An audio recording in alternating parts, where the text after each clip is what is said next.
क्या कहा तुम्हारे मिस्टर ने? लॉटरी लगी है। इस सैटरडे संडे भी हम साथ रहेंगे, क्योंकि द ग्रेट मिस्टर अविनाश को अपने काम से फुर्सत ही नहीं है। हमें प्यार करने से।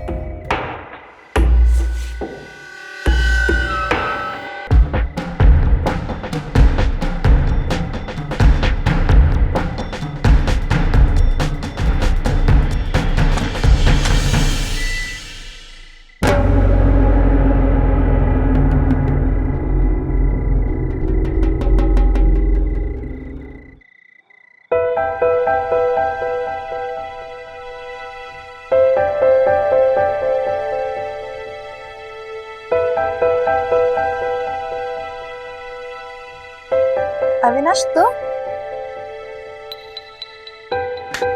तुम कब आए? जस्ट अभी अपनी फैमिली को मिस कर रहा था, तो जैसे ही पता चला ट्रिप कैंसिल हो गई, झट से पैकिंग की और फट से आ गया। अच्छी लगी ना सरप्राइज? काश तुम्हें ऐसे सरप्राइज देने ही ना पड़ते। मतलब? I mean, तुम्हें यहाँ से कहीं जाना ही ना पड़े। हाँ यार, मन तो मेरा भी नहीं करता। तुम फ्रेश हो लो, मैं तुम्हारे लिए कुछ खाने को लाती हूँ। क्या बस?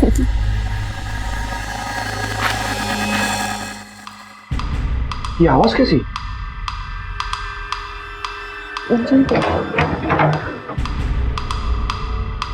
श्रेया, ये खिड़की खुली क्यों रखी है? बिल्ली उल्ली घुस जाएगी अंदर। अब तुम भी क्या इस खिड़की के पीछे पड़े हो? इतने दिनों बाद तो आए हो।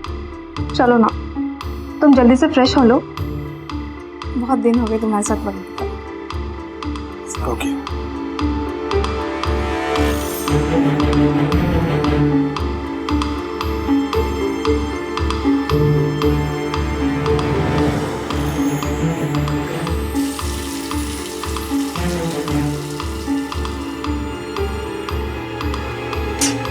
चलो जल्दी निकलो यहाँ से, जल्दी निकलो।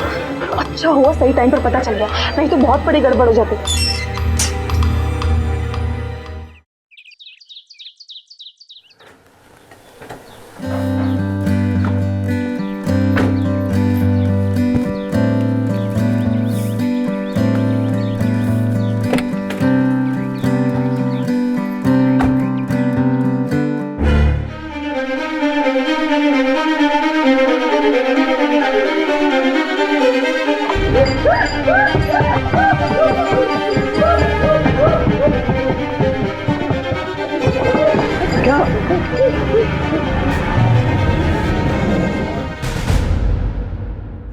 हाँ बेटा, क्या क्या हुआ?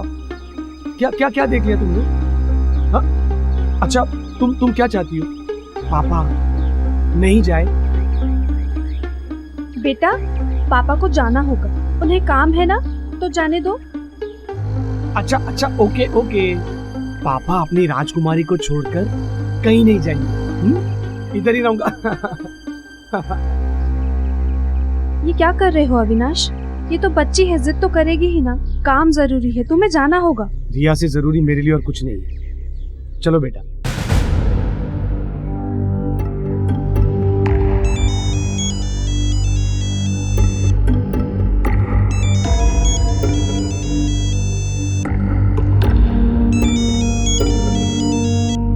हेलो हेलो, वो गया ना? नहीं गया। इस रिया की बच्ची ने सब बिगाड़ दिया। मुझे समझ में नहीं आ रहा इस लड़की का क्या करूं। अब तो मुझे भी डर लगने लगा है कि अविनाश को सब बता ना दे। अब तो कुछ करना ही होगा।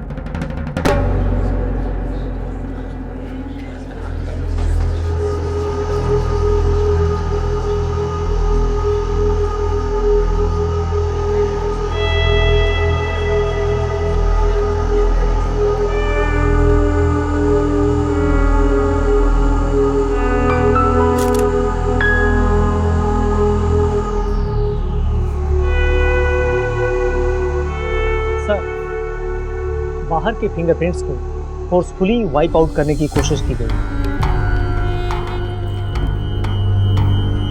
एक्सीडेंटल केसेस तो हो रहे हैं सावन, लेकिन कोई कार के हैंडल से फिंगरप्रिंट्स को क्यों मिटाएगा? अब अभी ये मर्डर। मर्डर? लेकिन मेरी बेटी का मर्डर कोई क्यों करेगा और किस लिए सर? वही तो पता लगाना है। ये एक सोचा समझा मर्डर। इस बच्चे को पहले बेहोशी की दवा का इंजेक्शन दिया गया ताकि वो निढाल हो जाए और दम घुटते वक्त स्ट्रगल ना कर सके। इस जहर ने उसकी नर्वस सिस्टम को कमजोर कर दिया और बाद में कार में दम घुटने की वजह से उसकी मौत हो गई। सफोकेशन की वजह से कार में छोटे बच्चों की मृत्यु के बहुत से वाकये सामने आते हैं, पर ज्यादातर ये केसेस एक्सीडेंटल होते हैं जो लापरवाही की वजह से होते हैं। लेकिन रिया के केस में ये सब जानबूझकर किया गया था। एक प्लान्ड मर्डर को एक हादसे की शक्ल देने की कोशिश की गई थी। उसे कार में लाया गया, लॉक किया गया और फिर दम घुटने की वजह से उसकी मृत्यु हो गई। पुलिस ये समझ गई थी कि ये एक एक्सीडेंट नहीं बल्कि मर्डर है, और क्योंकि मर्डर घर के अंदर हुआ था इसलिए पुलिस ने सबसे पहले अविनाश के घर पे रेगुलरली आने जाने वाले लोगों से पूछताछ शुरू की। कब से चौकीदारी कर रहे हो? 10 साल हो गए साहब। उस रात ड्यूटी पे थे? जी साहब। कुछ अजीब लगा? कोई आवाज या कोई स्पेशल मोमेंट? मैंने वहाँ कोई आवाज नहीं सुनी। तुम उनके घर आते जाते थे ना? हाँ साहब, श्रेया मैडम कभी कभी मुझे बुलाती थी। कभी कोई सामान लाना होता है, कभी रिया बीबी को घुमाना होता है, क्योंकि रिया बेबी बहुत रोती थी। मैं उसको घुमा के लाता था तो वो चुप हो जाती थी। रोती क्यों थी? साहब ये तो मुझे मालूम नहीं है, लेकिन उसकी वजह से श्रेया मैडम बहुत परेशान रहती थी। ठीक है, तुम जा सकते हो। अच्छा नमस्ते।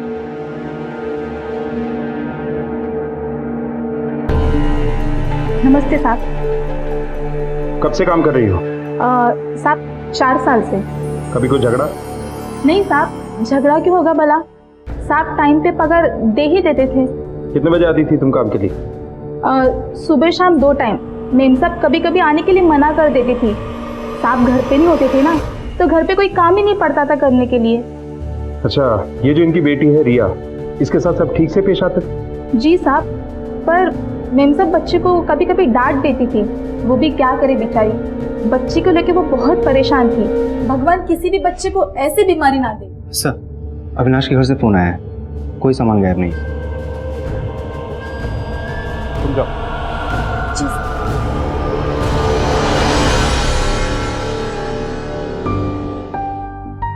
अक्सर घरेलू नौकर ऐसी वारदात को तब अंजाम देते हैं जब पैसे टाइम पर ना मिलें या चोरी का लालच हो। ये दोनों बातें नहीं हुई तो टीचर मोहन आ गया? हाँ सर, आया, बाहर बैठे। बुलाओ। हो सर। मैंने कुछ नहीं किया सर। बैठो। सर लेकिन मैंने कुछ नहीं किया सर। सिर्फ इतना बताओ कि वहाँ क्या पढ़ाने जाते थे? वो तो ठीक से बोल सुन भी नहीं सकती थी। सर एक्चुअली मैं स्पेशल किड्स को ही ट्रेंड करता हूँ। ऐसे बच्चे बोल नहीं पाते तो उन्हें स्पेशल तरीके से ट्रेनिंग दी जाती है। मर्डर का तरीका भी स्पेशल था। वारदात वाले दिन कहाँ था? सर मैं तो 3 दिन से बीमार हूँ, घर पर था। सर मैंने रिया के पेरेंट्स को भी इन्फॉर्म किया था। तो कत्ल से पहले अलीबाई भी तैयार था। रोज वहां जाते थे तुम, तो हादसे से ठीक 3 दिन पहले छुट्टी क्यों ली? सर मैंने तो आपसे कहा मेरी तबीयत खराब थी। सर आप चाहिए मेरे डॉक्टर से पूछ लीजिए, मेरे पड़ोसियों से पूछ लीजिए, मुझे वायरल था सर। सर मैं तो 3 दिन तक घर से बाहर भी नहीं निकला हूँ। सर ये सही कह रहा है, मैंने पड़ोसियों से और डॉक्टर से तफ्तीश की है। शख्सियत का क्या हुआ?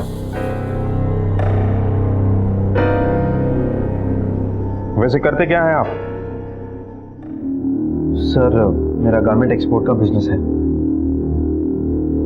अविनाश के घर कितना आना जाना था? रोज या कभी कभी? सर कभी कभी आना जाना होता था, कभी आते जाते बच्ची दिख गई तो जाके उसे चॉकलेट दे दिया करता था। सर वाकई में बहुत प्यारी बच्ची थी वो। हादसे की रात कहाँ थे तुम? सर उस वक्त तो मैं काम के सिलसिले में मुंबई गया हुआ था। सही कह रहा है सर ये। ठीक है, तुम जा सकते हो। जरूरत पड़ेगी तो फिर बुलाएंगे।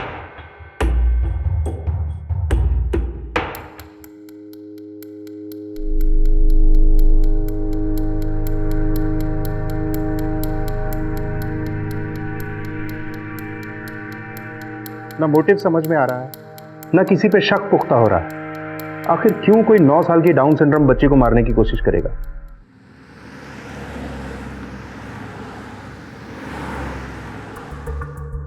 डॉक्टर साहब, वो कौन सी दवा थी जिसे रिया को दिया गया था? Ketamine Z. ये मेडिसिन बहुत रेयर है, आम आदमी की पहुंच में नहीं।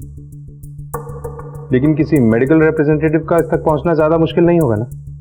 बिल्कुल नहीं। सावन। हाँ सर। अविनाश को पुलिस स्टेशन बुला। Okay sir. सर आप कहना क्या चाहते हैं सर कि मैंने अपनी बच्ची की जान ली? सर मैं ऐसा क्यों करूंगा भला? मैं नहीं कह रहा हूँ मिस्टर अविनाश, ये पोस्टमार्टम की रिपोर्ट कह रही है। रिपोर्ट के मुताबिक बच्ची की मौत से पहले उसे बेहोशी की दवाई केटामिन Z इंजेक्ट की गई थी। ये दवा आम आदमी की पहुंच के बाहर है, लेकिन एक एमआर के लिए। मतलब आप ये कहना चाह रहे सर कि इस दवाई का इस्तेमाल करके मैंने खुद ने अपनी बच्ची की जान ली? हो सकता है। एक 9 साल की बच्ची की जान गई है। जब तक खूनी को सजा नहीं दूंगा ना, चैन से नहीं बैठूंगा मैं सर। और हाँ, अब आपको यह साबित करना है कि आप अपनी बच्ची की जान क्यों नहीं ले सकते। और एक बात और, जब तक इन्वेस्टिगेशन चल रही है ना, आप शहर से बाहर नहीं जा सकते।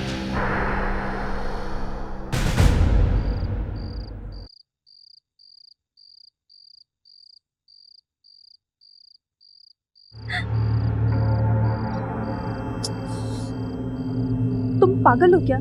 क्यों आए हो यहाँ? तुम्हें पता है ना कि अविनाश बेहतरीन है। ओ, तो ऐसे कहो ना कि तुम अपने पति से डर रही हो। मैं किसी से नहीं डरती। अच्छा।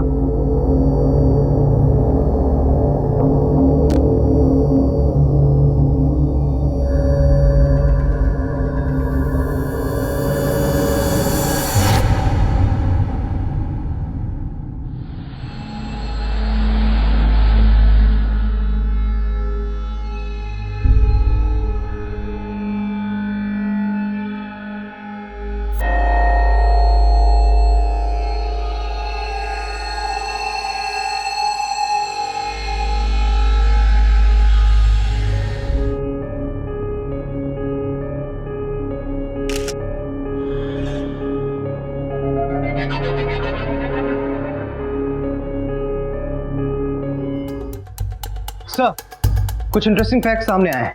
क्या? अभी कुछ दिन पहले ही अविनाश ने अपनी इंश्योरेंस पॉलिसीज, बॉन्ड्स और प्रॉपर्टी की वसीयत में अपनी पत्नी को, मतलब श्रेया को नॉमिनेट किया था। Good, interesting. अब कड़ी मिली है। अविनाश हैमर था और श्रेया उसकी पत्नी। मतलब श्रेया उस मेडिसिन तक आसानी से पहुंच सकती। पर सर, इससे क्या साबित होता है? साबित नहीं होता है सावन, सुराग मिलता है। अविनाश की मौत से सिर्फ और सिर्फ श्रेया को फायदा होने वाला था। हो सकता है अपनी बच्ची के मर्डर में भी इसका हाथ हो। याद है मोहन और उस मेड ने क्या कहा था? इस किस्म के बच्चों के माँ बाप अक्सर अपने बच्चों से खींच जाते हैं। एक काम करो, श्रेया पर नजर रखो। वो कहाँ आती जाती है, किससे मिलती है, उसके फोन रिकॉर्ड, सब कुछ। हो सर।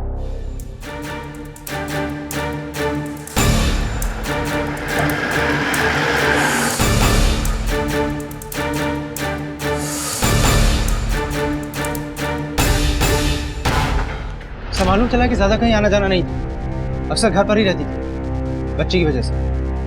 ये कॉल रिकॉर्ड से सर। सही नंबर से श्रेया के फोन पे बार बार कॉल आ रही। पहले भी इसी नंबर से आती थी। श्रेया भी इस नंबर पे कॉल करती थी सर। कमाल की बात यह है कि ये कॉल्स तब आते थे जब अविनाश घर पर नहीं होता था। अविनाश के मर्डर के बाद इस नंबर से दोबारा कॉल नहीं आया। मुझे लगता है इस केस को सॉल्व करने में ज्यादा वक्त नहीं लगेगा। पता कि ये नंबर किसका है? वही अक्षत सर, अविनाश के मोहल्ले का लड़का।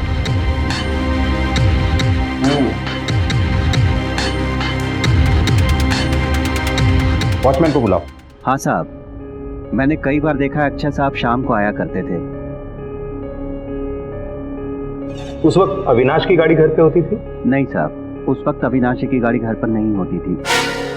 ठीक है, तुम जा सकते। ओके सर, नमस्ते।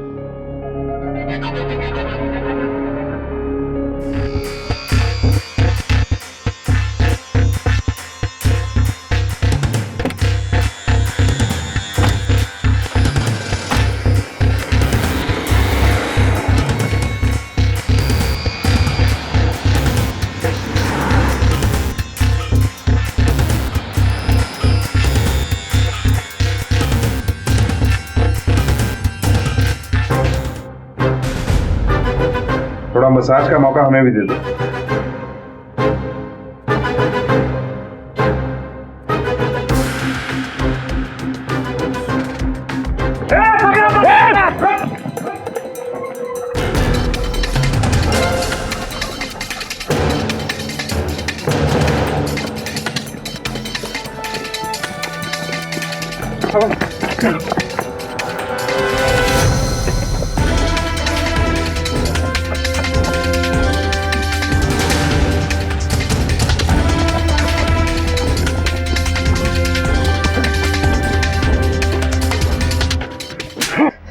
सर मैंने कुछ नहीं किया सर, मुझे कुछ नहीं पता, मैंने किसी को नहीं मारा सर प्लीज मुझे जाने दो सर, प्लीज सर। शुरू में सब ऐसा ही बोलते हैं, लेकिन जब सच बोल पट्टा बोलता है ना तो जुबान से सिर्फ सच ही निकलता है। जादव का बुलाओ।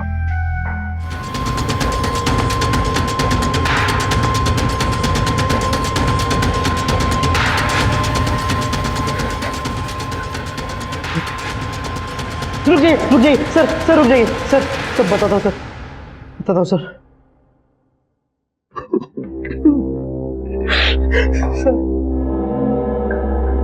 मेरा और श्रेया का रिलेशनशिप था सर।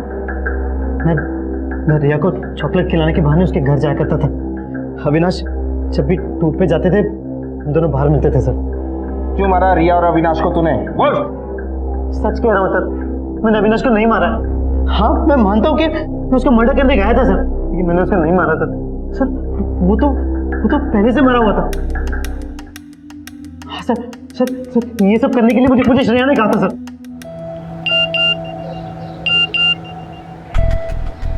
आज रात में अविनाश को नशे की दवा दे दूंगी और उसके बाद तुम्हें आकर उसका गला काटना है। घर की चाबी घर के बाहर पायदान के नीचे मिलेगी। जैसे कहा जाए वैसे करना और फिर गायब हो जाना। फोन भी मत करना।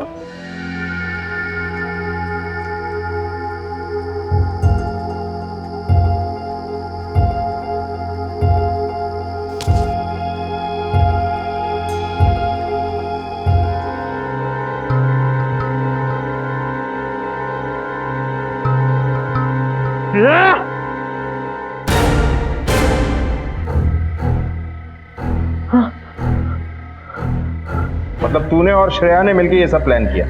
हाँ सर प्लान किया, लेकिन मैंने नहीं मारा। मैंने सच में किसी को नहीं मारा सर।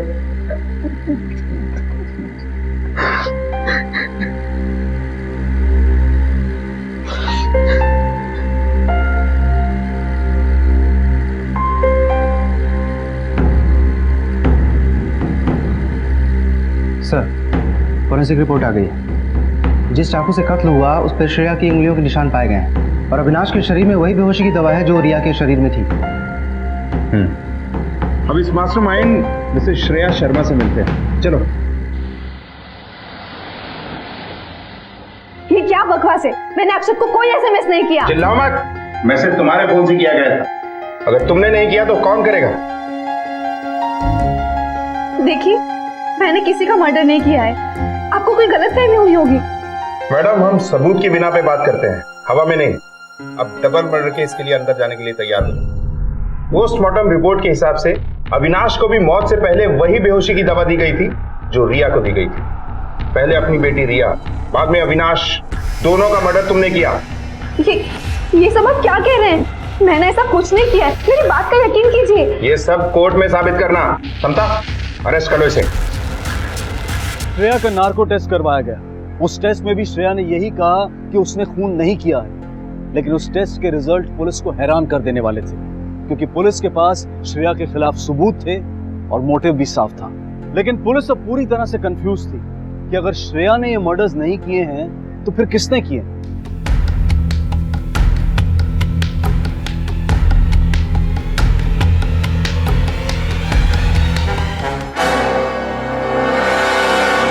सर ये फाइल देखिए।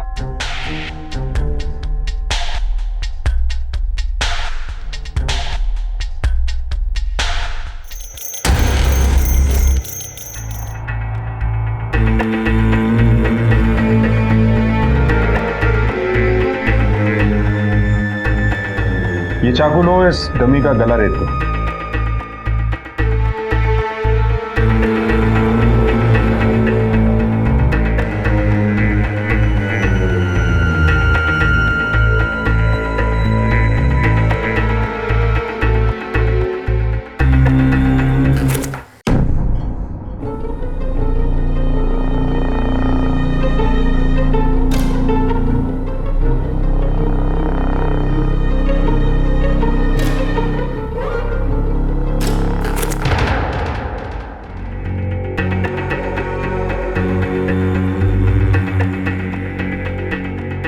सावंत, खूनी कोई और ही।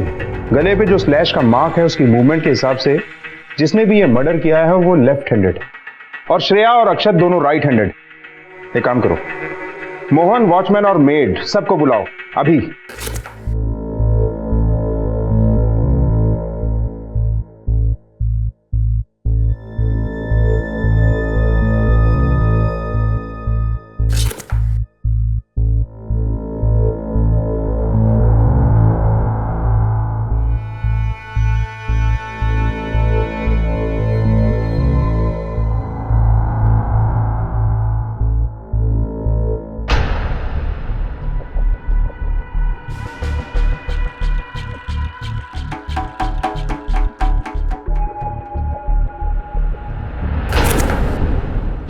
सर मैं आपको पहले भी बता चुका हूँ, मैं अपने घर पर बीमार पड़ा हुआ था। मैं अविनाश जी के घर तक गया ही नहीं। सर मैंने कोई मर्डर नहीं किया सर। सर ये सही कह रहा है, बीमार था ये। पड़ोसी लोग पहले भी कह रहे थे और अभी भी यही कह रहे हैं कि कई दिनों से बाहर नहीं गया। फिर ये श्रेया के मोबाइल से एसएमएस कैसे कर सकते हैं?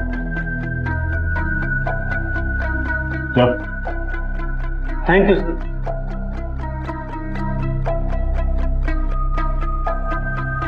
सावंत, अगर कातिल इनमें से कोई नहीं है तो फिर कौन हो सकता है? अब कोई नहीं बचा है, कहीं ये मामला यहीं ना अटक जाए। एक काम करते हैं, अविनाश के ऑफिस से पिछले 20 दिन का पूरा रिकॉर्ड निकलवाते हैं, उसके लैपटॉप, ईमेल, सब कुछ, उसकी बेटी के मौत के 7 दिन पहले से लेके अब तक का। चलो। सर अविनाश की किसी से कोई दुश्मनी नहीं, एकदम सीधा साधा आदमी था वो। अच्छा, ये अविनाश आखिरी बार ऑफिस कब आया?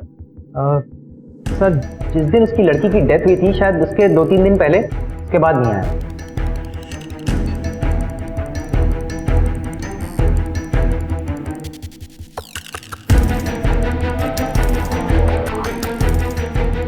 ये सीसीटीवी कैमरास वर्किंग है? जी सर। मुझे सबकी फुटेज देखनी। देख और आगे।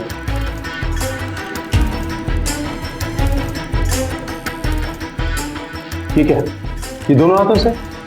सर यही तो खूबी थी उसकी, वो दोनों हाथों से लिख सकता था। इनफैक्ट सर वो अपने सारे काम दोनों हाथों से कर सकता था। अच्छा, ये उस दिन उसने यहाँ से कोई सामान लिया था? I mean, कोई स्पेशल मेडिसिन या कुछ और? हाँ सर, एक दवा के कुछ पैकेट लिए थे जो उसे कोई मेडिकल स्टोर में डिलीवर करने थे। क्या बता सकते हैं वो दवा कौन सी थी?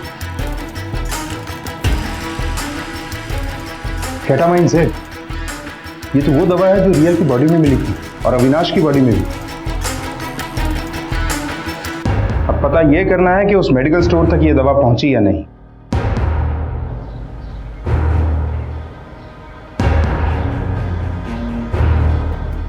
सर ये केमिस्ट भी यही कह रहा है कि ये दवाई इन तक नहीं पहुंची। इसका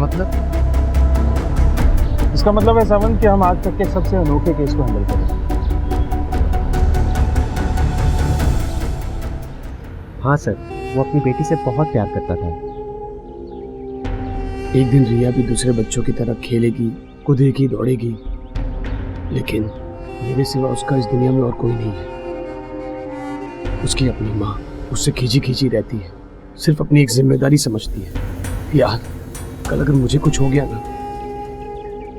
तो रिया का क्या होगा? अरे पागल, तुझे कुछ क्यों होगा? होने के लिए तो कुछ भी हो सकता है यार।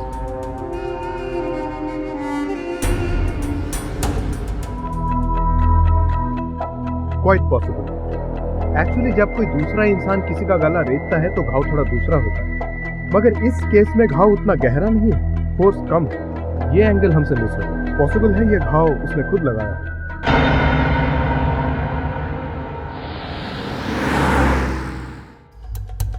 ये एक सोचा समझा मर्डर है। इस बच्चे को पहले बेहोशी की दवा का इंजेक्शन दिया गया। ठीक है, ये दोनों हाथों से? सर यही तो खूबी थी उसकी। एक्चुअली जब कोई दूसरा इंसान किसी का गला रेतता है तो घाव थोड़ा दूसरा होता है, मगर इस केस में घाव उतना गहरा नहीं है। ये एंगल हमसे मिस है। पॉसिबल है ये घाव खुद ने लगाया।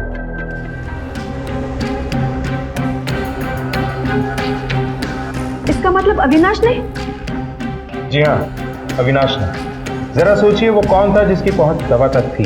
वो कौन था जो आपके मोबाइल से आसानी से मैसेज कर सकता था? वो कौन था जिसे आपके और अक्षत के बारे में पता हो सकता था? वो कौन था जिसकी पहुंच कार तक थी और रिया के बेडरूम तक भी? सिर्फ अविनाश। अविनाश आपसे इस बेवफाई का बदला लेना चाहता था, लेकिन उसे डर था कि उसके बाद रिया का क्या होगा, इसलिए उसने रिया का मर्डर कर दिया और खुद की जान ले ली। मैं बताता हूं क्यों हुआ था। क्योंकि उसने आपको आपके बॉयफ्रेंड के साथ देख लिया था, उसे आप पर शक हो गया। फिर उसने आप पे नजर रखना शुरू कर दिया और उसका शक यकीन में बदल गया। उसके मन में बदला लेने की भावना आई। उसने प्लानिंग शुरू कर दी। इंटरनेट पे मर्डर करने के तरीके ढूंढने लगा और वो तरीका चुना जो उसकी पहुंच में था। इसलिए उसने सबसे पहले अपनी बेटी की जान दी। बेटा, इससे ना तुम एकदम अच्छी हो जाओगी। वो तुम्हारे भरोसे रिया को नहीं छोड़ना चाहता था। वो जानता था कि तुम्हारे साथ उसका भविष्य सुरक्षित नहीं है, इसलिए उसने रिया को बेहोशी की दवा दी ताकि दम घुटने पर वो स्ट्रगल ना कर सके। फिर उसने आपके मोबाइल से अक्षत को मैसेज किया, जिसमें अक्षत आसानी से फंस गया, क्योंकि उसमें साफ हिदायत थी कि अक्षत कॉल बैक नहीं करेगा। उसके बाद अविनाश ने सेंट आइटम डिलीट कर दिया होगा ताकि आपको पता न चल सके। उसके बाद अविनाश ने वो जहर लिया जो उसने अपनी बेटी को दिया था, और चाकू लिया आपके किचन से जिस पर आपके हाथों के निशान थे। चाकू के मुठ पर कपड़ा रखकर अपना गला स्लैश कर लिया, और फिर जब अक्षत आया उससे पहले ही अविनाश मर चुका था। Excellent planning. और जानती हैं ये सब कुछ हुआ आपके धोखे की वजह से, आपके एक्स्ट्रा मैरिटल अफेयर की वजह से। एक पति ने आपको इतना प्यार दिया और आपने उसे बदले में दिया धोखा, और इसकी सजा भुगती आपकी मासूम बेटी ने। और शायद वो चाहता भी नहीं था कि उसकी बेटी की परवरिश आप जैसी औरत करे। लेकिन अब तो आपको पता चल चुका है ना कि मैंने मर्डर नहीं किया है, तो अब तो मुझे यहाँ से जाने दीजिए। नहीं, अभी आप आजाद नहीं हैं, क्योंकि ये साबित हो जाएगा कि अविनाश ने आत्महत्या की है। लेकिन एसएमएस, चाकू पर आपके हाथों के निशान और अक्षत के कन्फेशन के बाद मैं ये साबित नहीं कर पाऊंगा कि आप लोगों ने अविनाश की हत्या की साजिश नहीं की। अब बाकी की जिंदगी ये साबित करने में लगाना होगा कि आप लोग बेकसूर हैं। चलो।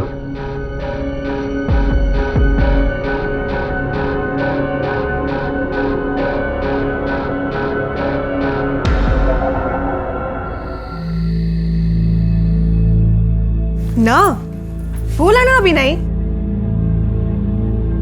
तो फिर कब?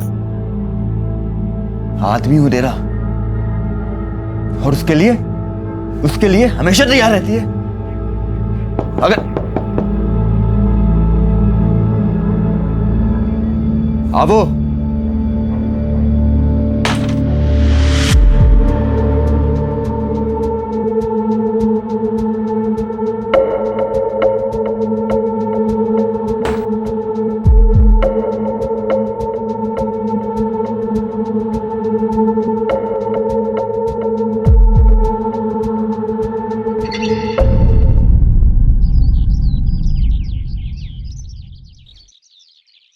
बीनाबेन, हमें आपकी बेटी बहुत पसंद है। अच्छा तो फिर जाओ बेटा, जल्दी से मिठाई लाओ। आओ ना। हाँ जाओ बेटा जाओ। केम पवन बेटा,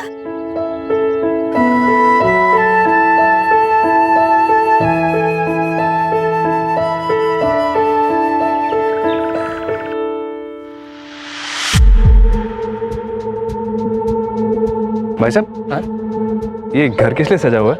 ये मीरा की शादी हो रही है, उसी की सजावट है ये। अच्छा।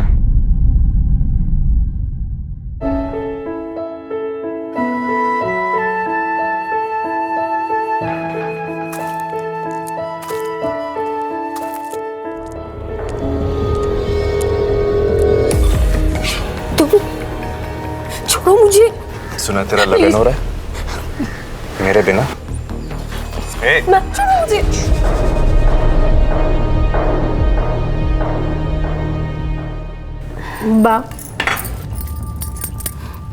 बा वो एक लड़का है, मुझे बहुत परेशान करता है। बोलता है कि मुझसे लगन करना चाहता है। क्या माटी रे, बस किसी से कुछ मत कहना, बेकार में बदनामी होगी। हाँ, मैंने कुछ नहीं किया है। पर बेटा, तेरी बात का विश्वास कौन करेगा? हाँ, ये समुदाय वाले तो तुझे पे उंगली उठाएंगे ना। तू शांत हो जा, कल सब ठीक हो जाएगा। हाँ? पर ऐसे कैसे? अब मुझे जाने दे, अब वो तुझे परेशान नहीं करेगा। हाँ,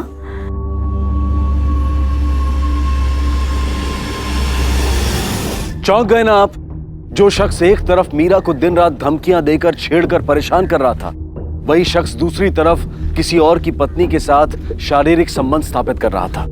और हैरानी की बात तो यह थी कि वो ये सब बड़ी आसानी से बिना किसी रोक टोक के कर रहा था। अमल द्वारा छेड़खानी की शिकायत करके मीरा ने बिल्कुल सही कदम उठाया, लेकिन बदकिस्मती से अपनी बेटी की रक्षा करने की बजाय मीरा की मां ने इस बात को उसे अपने अंदर दबाए रखने के लिए कहा। मीरा की तरह शायद कई लड़कियों को यही करना पड़ता है, क्योंकि दुर्भाग्यवश अक्सर ऐसे मामलों में हमारा समाज सिर्फ महिलाओं को ही दोष देता है। पर क्या इस बार चुप्पी साधे रखना सही विकल्प था, या फिर यह मीरा की सबसे बड़ी भूल थी? बधाई से मोहन भाई, बधाई से, बहुत बहुत बधाई से। नी सुंदर लग रही है। ध्यान से बेटा।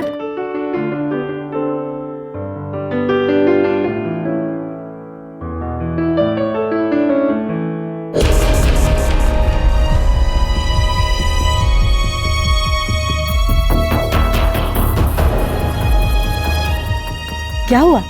चलने रुक क्यों गए?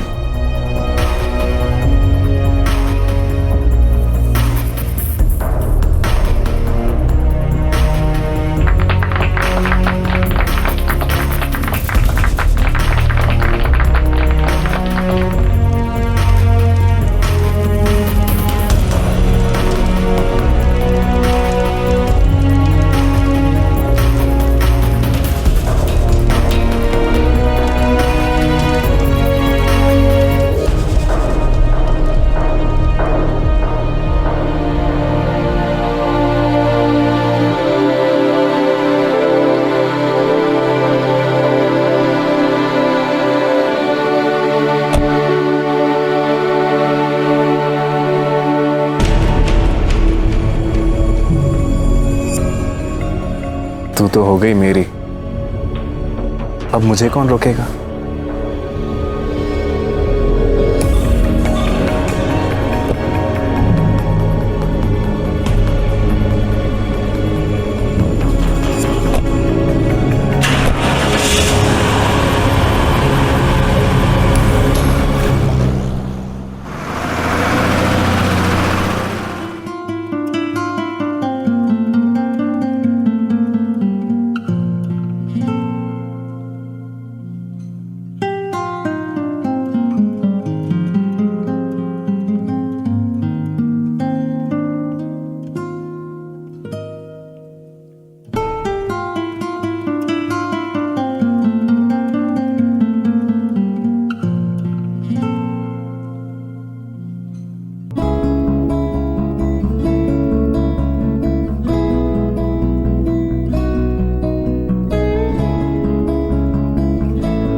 कहाँ जा रही हो? रुको ना। घर में सब उठ गए होंगे, चाह बना लीजिए। मन नहीं कर रहा है तुम्हें जाने देने का।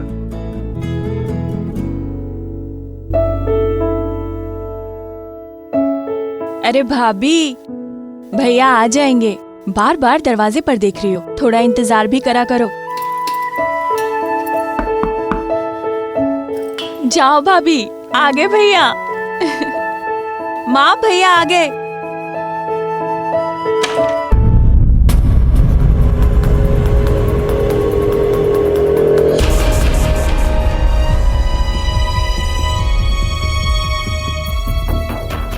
अरे अमल भाई, अब पधारो पधारो। कैसे हो अमल भाई? आज यहाँ कैसे? वो फर्ज निभाने आया था।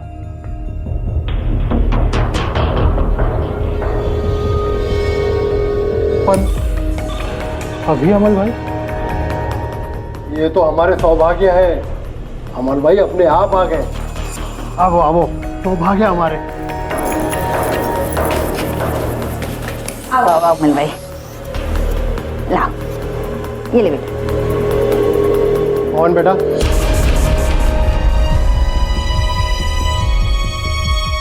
ये क्या हो रहा है?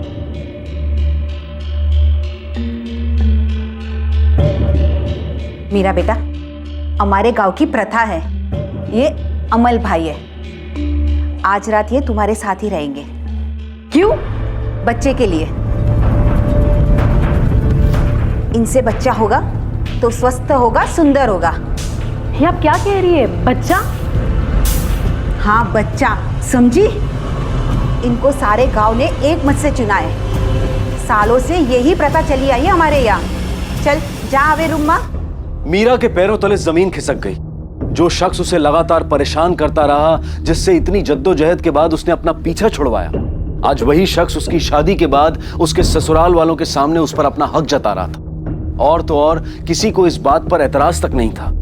और यह सब कुछ हो रहा था इस समुदाय में प्रचलित एक पुरानी प्रथा की वजह से, जिसका इजाद हुआ था वंश की पवित्रता को बरकरार रखने के लिए। जहां गांव के सर्वोत्तम परिवार के सर्वोत्तम युवक को चुनकर उसे समुदाय की महिलाओं के साथ शारीरिक संबंध बनाकर संतान पैदा करने की जिम्मेदारी दी जाती है। लेकिन क्यों? एक बेहतरीन नस्ल के लिए। जी हां, हम जानवरों की नहीं, इंसानों की बात कर रहे हैं। और इस प्रथा को बेहद गोपनीय रखा गया था, इसीलिए मीरा और उसके परिवार को इसकी भनक तक नहीं थी। मीरा को अब समझ में आया कि धमकाने के बावजूद भी अमल ने उसकी शादी में कोई बाधा क्यों नहीं डाली थी। लेकिन मीरा ने भी अब ठान लिया था कि वो इस प्रथा का हिस्सा नहीं बनेगी, वो इसका विरोध करेगी। मुझे माफ कीजिए, मुझसे नहीं होगा। मीरा, मीरा सुनो, मीरा।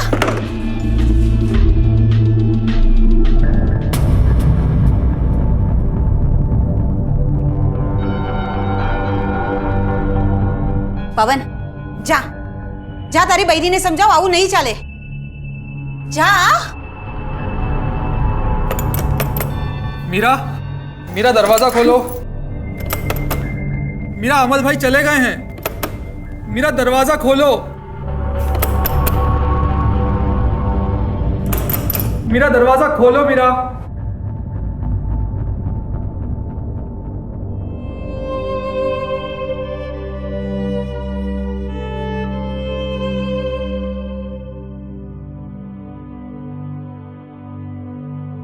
मीरा, संभालो अपने आप को।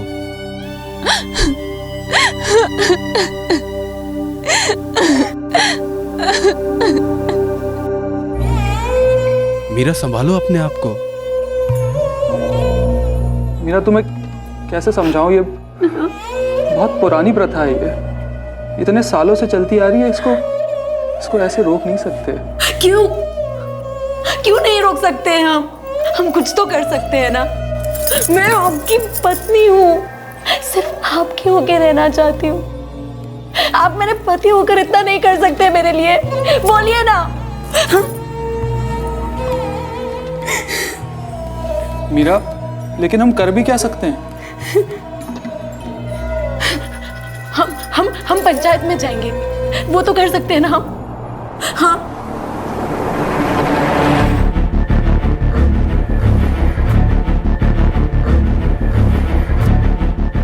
सरपंच जी, हम इस प्रथा को अपनाना नहीं चाहते। ये पुरानी है और हमें इसकी जरूरत नहीं है। पवन, ये गांव की भलाई के लिए, तुम्हारे खुद के परिवार की भलाई के लिए, आने वाले बच्चे तंदुरुस्त पैदा होंगे, हमारी नई पीढ़ी मजबूत होगी। और ये सब क्या तुम्हें नहीं चाहिए?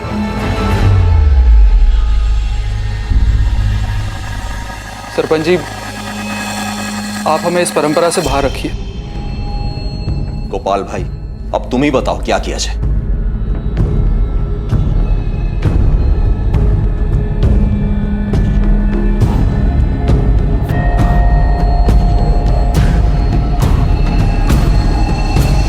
तो गोपाल भाई, हम सभी पंचों ने यह फैसला किया है कि पवन और उसकी बैरी को यह प्रथा का पालन करना ही होगा। नहीं, मुझसे नहीं होगा। पवन, इसे समझा दो, यहां ये सब नहीं चलेगा। इस पंचायत में औरतों को बोलने की अनुमति नहीं है। मीरा, आया नहीं। मुझे ये प्रथा स्वीकार नहीं है। अरे स्वीकार नहीं है तो नरक में जाओ। कोई जबरदस्ती नहीं है।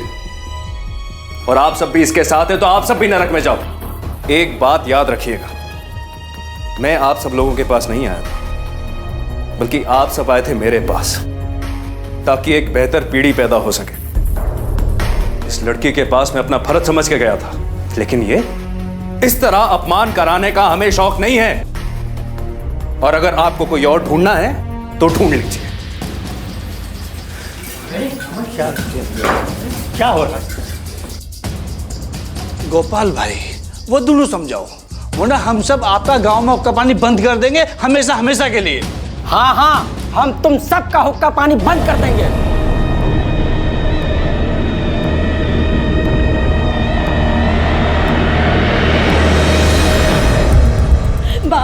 बा प्लीज, मुझसे नहीं होगा, मैं नहीं करूंगी।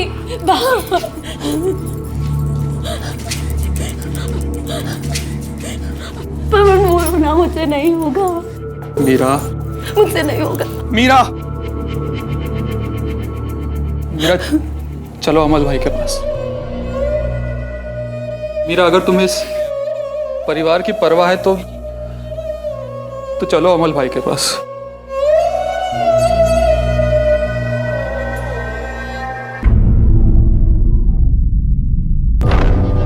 भगवान, तुम जाओ, अमल भाई को यहीं लेकर आओ, ये ऐसे नहीं मानेगी।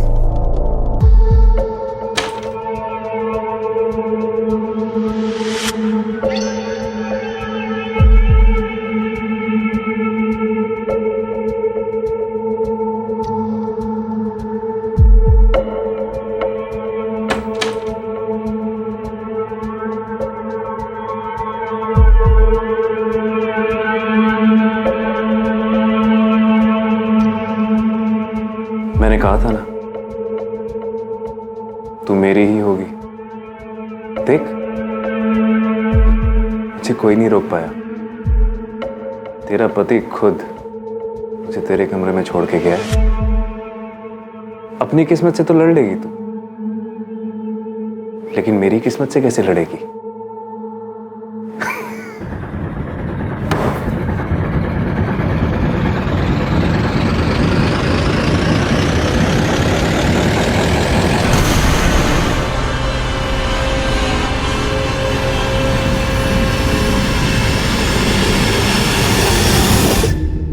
अमल की हैवानियत का सिलसिला दिन ब दिन बढ़ता जा रहा था। वो प्रथा के नाम पर आए दिन लोगों के घर में घुसकर पराई महिलाओं पर अपना हक जमाता और उनके साथ जबरदस्ती करता। और दुर्भाग्यवश ज्यादातर गांव वालों को यह स्वीकार था। और फिर एक दिन एक ऐसा वाकया हुआ जिसने पूरे गांव को झकझोर कर रख दिया।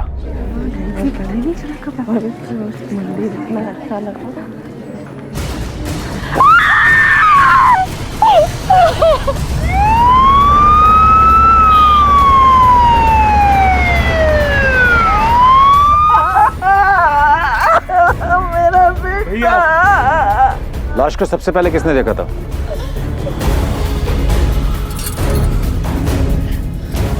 क्या देखा आपने? देखा तो लाश लटक रही थी। सर, इस पोस्टमार्टम रिपोर्ट के मुताबिक अमल की मौत जहर की वजह से हुई है। उसकी मां ठीक कह रही है, मर्डर का मामला लगता है। शाह इंक्वायरी करो, पता करो किसी से झगड़ा, बदला या दुश्मनी वगैरह। अमल की किसी से क्या दुश्मनी हो सकती है साहब? उसकी तो हम गांव वालों को जरूरत थी। जरूरत थी मतलब? क्योंकि सारे गांव वालों ने इसको चुना था ताकि औरतें उसके द्वारा अगली पीढ़ी को जन्म दे सकें, प्रथा के लिए। प्रथा? ये प्रथा हमारे यहाँ युगों से चली आ रही, कभी कोई रुकावट नहीं आई, सिवाय मीरा के। उसे ये प्रथा मंजूर नहीं थी। आज मुझे अपने आप पे बेहद गुस्सा आ रहा। क्यों? क्योंकि ये प्रथा मैंने मीरा और उसके परिवार वालों पे लागू करवाई थी, और अंजाम बेचारे अमल को भुगतना पड़ा।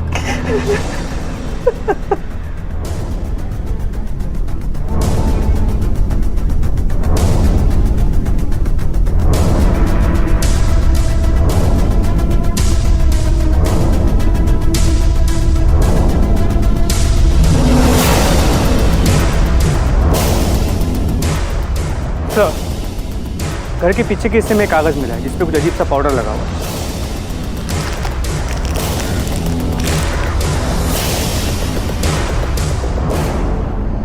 बोलो, वो जहर वाला कागज तुम्हारे घर के पीछे से कैसे मिला?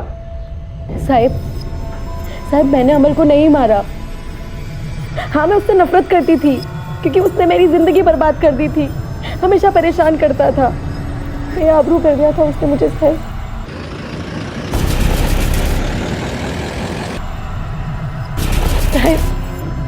साहब मैं और पवन निर्दोष है, हमने कुछ नहीं किया, हमारा विश्वास कीजिए साहब, हमने कुछ नहीं किया। इतनी समझ नहीं है साहब हमें, और वैसे भी साहब हमारे सिवा और बहुत लोग थे गांव में जिनको अमल से नफरत थी। उसका अपना भाई साहब, वो सब लोग जिनकी पत्नियों के साथ अमल ने साहब कहते नहीं थे, और बहुत लोग नफरत करते थे अमल से। ये क्या कह रहे हैं साहब? मैं अपने बड़े भाई से नफरत नहीं करता था, वो मेरे बड़े भाई थे। अरे अमल, मेरी क्या दुश्मनी होगी? वो तो प्रथा निभा रहा था गाँव की, अब ताज़े मुझे कोई एतराज नहीं है।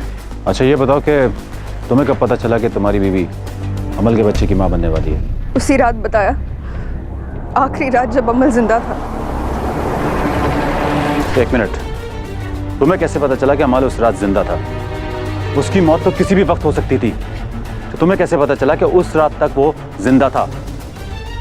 देखो, सब कुछ सच सच बता दो, वरना तुम्हें हवालात में ले जाकर मुंह खुलवाना पड़ेगा। क्योंकि उस रात मैं अमल से मिली थी, मैं उसे हमारे बच्चे के बारे में बताना चाहती थी। तू यहाँ तक आ गई? वो जानो जो तुझे क्या चाहिए, लेकिन सुन अभी नहीं, थक गया हूँ। वो मीरा के पास से आ रहा हूँ ना, प्रथा निभाने गया था। क्या कहा उसने? मीरा के साथ? इसका मतलब जब तुम उससे मिली उस रात वो मीरा के घर से लौट रहा था? जी, और मैं उसे हमारे बच्चे के बारे में बताने ही वाली थी जब।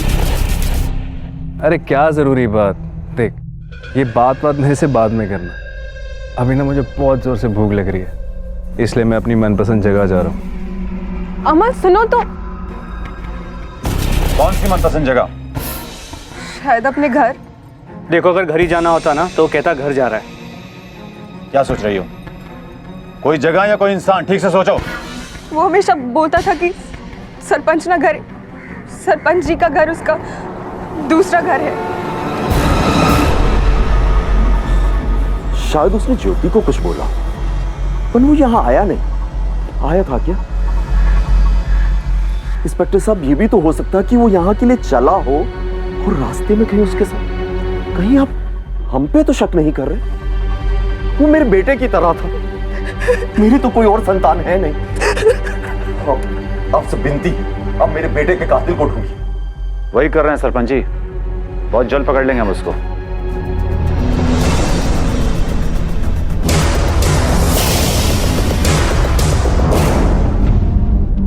सर, ये सरपंच बहुत ही चालाक लगता है। लेकिन उसकी बीवी चालाक नहीं लगती है। लेकिन मोटिव क्या हो सकता है? अमल इनके तो बहुत करीब था। अमल के भाई रिजू के पास तो मोटिव है, क्योंकि वो उसकी जगह लेना चाहता था, और ज्योति का पति उससे बदला लेना चाहता था, और ये पवन और मीरा उससे नफरत करते हैं। इनमें से कोई निकलेगा, देखना। इनके ऊपर नजर रखो और सही मौके की तलाश में रहना हम लोग को। सर। केम छो शोभा बेन?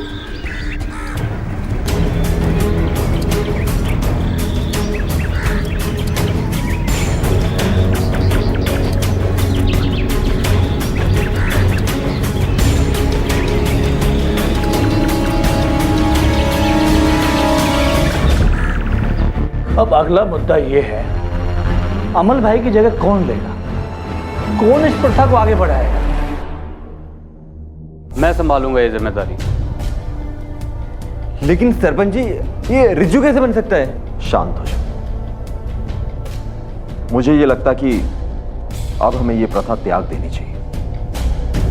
आप कैसी बात कर रहे हैं सरपंच जी? इतने सालों से ये प्रथा चली आ रही है और आप कह रहे हैं कि... सरपंच जी, आप ठीक तो हैं? दिन ब दिन पुलिस को यह यकीन हो चला था कि मीरा और पवन निर्दोष हैं, और आखिर उन्हें जमानत पर रिहा कर दिया गया। बापूजी, अब क्यों आई है यहाँ पर? जती रही यहाँ थी, वैसे भी गांव वालों ने हमसे बात करना छोड़ दिया है, बहिष्कार किया है हमारा। कोई हमसे सीधे मुंह बात नहीं करता है, मुंह फेर लेते हमें देखकर। અને આ બધું સિર્ફ તારે લીધે જ થયું છે। જા જતી રહી હતી। पर माँ, हम लोगों ने कुछ नहीं किया है। सर, सभी सस्पेक्ट्स पर 24 घंटे नजर रखे हुए हैं, लेकिन कोई अजीब बात नजर नहीं है।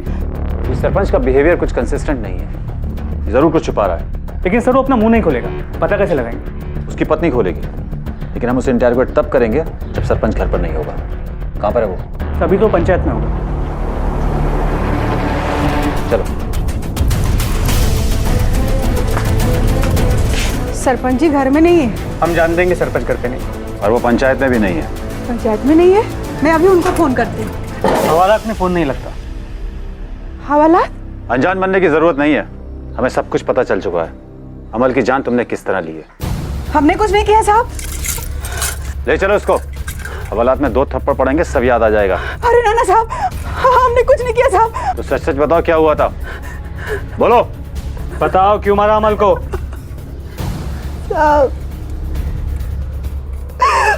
अमल को अपना बेटा मानते थे साहब।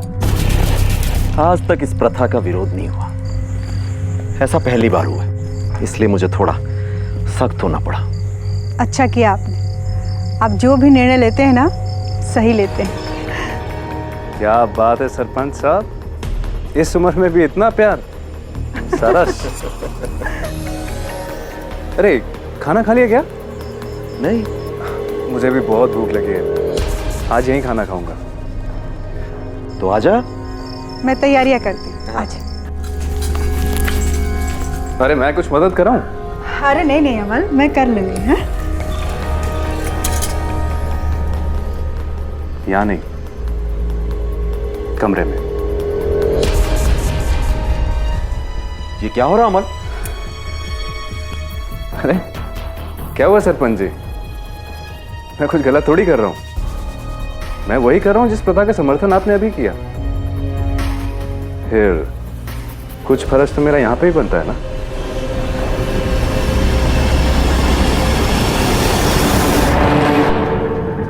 सुनो बेटा, बेटा अमल, नहीं नहीं अमल, हाँ अमल, मुझसे नहीं होगा ये सब। मैं अपनी जान ले लूंगी, मुझसे नहीं होगा ये सब। नहीं शोभा, ऐसा मत बोलो, मैं तेरे बिना नहीं जी पाऊंगा। मैं कोई ना कोई रास्ता जरूर निकालूंगा।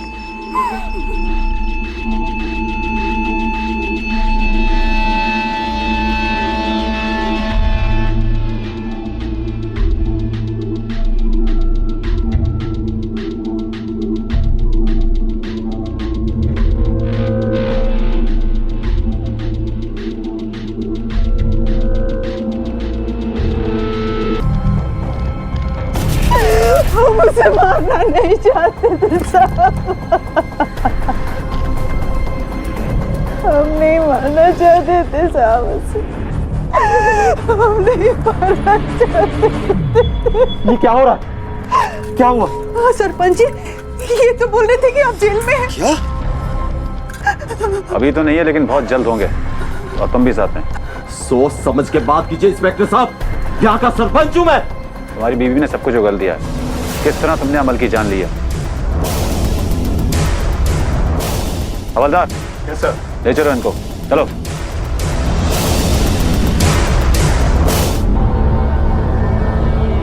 उसके मरने की राह देख रहे थे, उसके मरने के बाद हमने उसको पेड़ से टांग दिया और जहर की पुड़िया का कागज पवन के घर के पीछे फेंक दिया। क्यों किया यह सब? ताकि सारा का सारा शक उनके ऊपर चला जाए। एक तो ऐसी बेबुनियाद और गलत प्रथाएं चलाते हो तुम, और ऊपर से बेगुनाहों को फंसाने की कोशिश भी करते हो।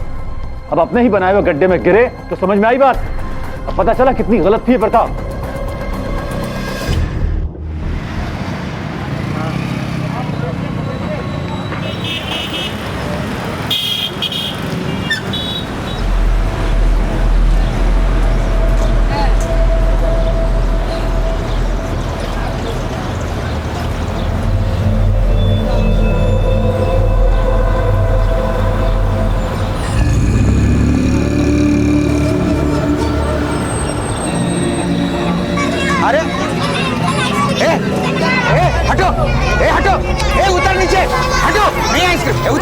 अरे भैया ये क्या तरीका है बच्चों से पेश आने का? तो समझाओ नहीं ना, आइसक्रीम बेचनी नहीं है तो ले क्यों रहा, हाथ क्यों डाल रहा अंदर? चलो आइसक्रीम बंद। चलो चलो बच्चों चलो।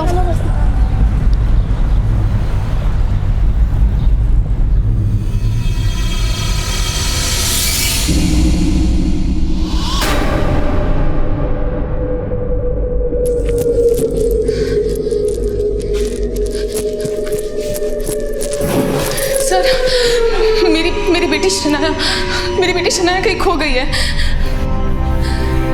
बैठिए आप, बैठिए आराम से। सर ये शनाया है सर, सिर्फ 7 साल की लड़की है वो। इसे सच में ढूंढ दीजिए। कहाँ से खोई आपकी बेटी? हम दोनों करोल बाग के गोल चक्कर पे गोलगप्पे खा रहे थे। या परफेक्ट, ठीक है। शनाया मैं 15 मिनट में कुछ सामान लेकर आ रही हूँ, ठीक है? तुम यहीं पे बैठना, कहीं जाना मत। तुम चाट खाओ, मैं बस आ रही हूँ।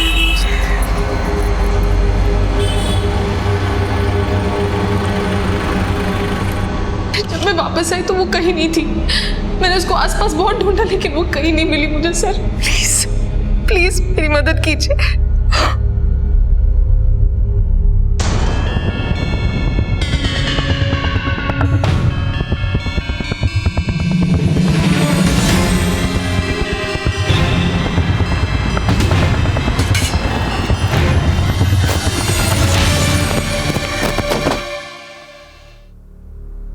सर मैंने उसको यहीं पर बिठाया था।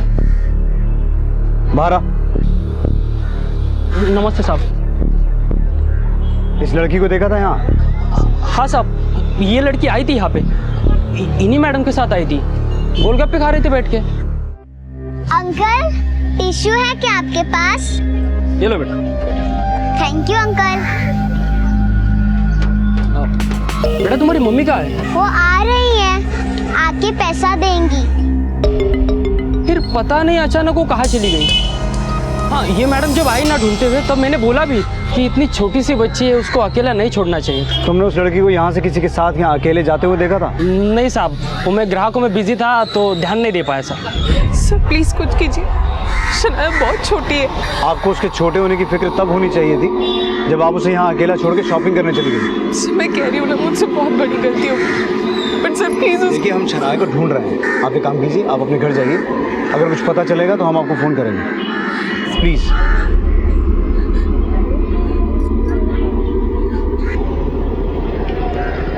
चौहान सर, आसपास की बीट चौकी से पता करो और इस मार्केट में भी ढूंढो। अगर लड़की किडनैप नहीं हुई है तो जल्दी मिल जानी चाहिए सर।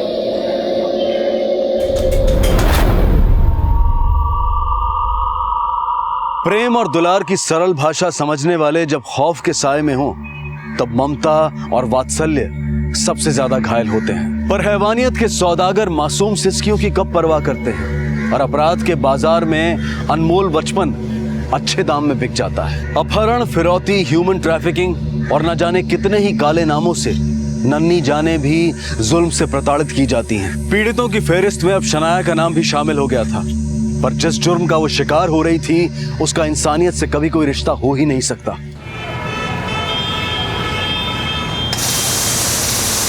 ये हो गया शनाया का बटर चिकन रेडी। हाँ नहीं लगता है दोनों।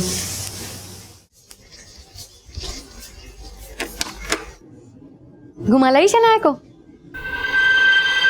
शनाया कहाँ है? सिमी शनाया कहाँ है?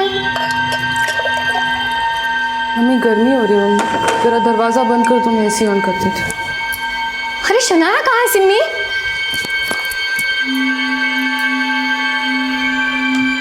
सिमी मैं कुछ पूछ रही हूँ, जवाब देगी। शनाया कहाँ है? शनाया कहीं खो गई मम्मी। क्या? मैंने पुलिस में रिपोर्ट कर दी है। शनाया के मिलते ही वो हमें फोन करेंगे। शनाया खो गई है और तुझे यहाँ एसी में बैठ के पानी पीना है? तो और क्या करूं?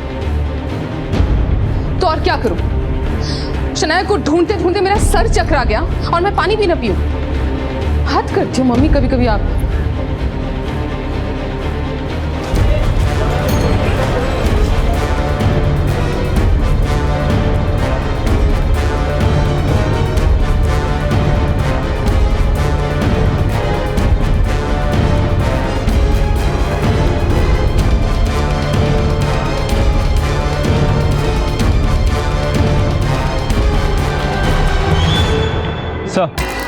यहाँ आसपास तो बच्ची को किसी ने नहीं देखा, लेकिन सर उस चाट वाले की दुकान के बाहर कुछ जगह सीसीटीवी कैमरे हैं। मैंने उनकी फुटेज मंगा ली है, शायद कुछ क्लू मिल जाए। एक बात बहुत खटक रही है, सिमी ने कहा था कि वो इंद्रपुरी में रहती है। अब इंद्रपुरी से कुछ स्पेशली चाट खाने करोल बाग आएगा, ये बात कुछ हजम नहीं हो रही है। चलो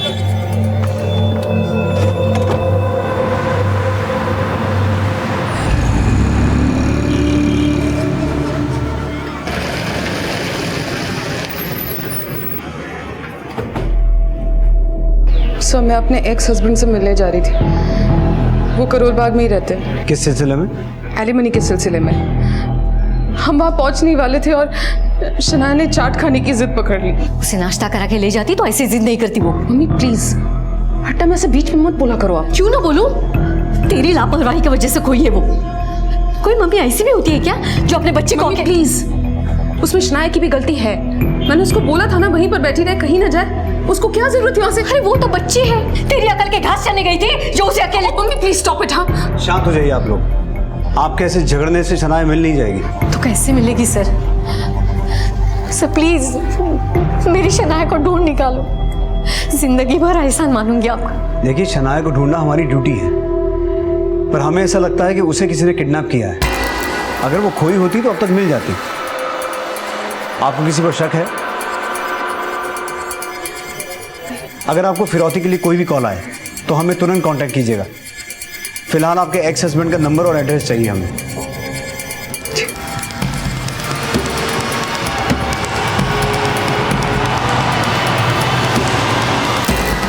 सर सिमी के एक्स हस्बैंड का फोन स्विच ऑफ आ रहा है। उसके घर चलते हैं।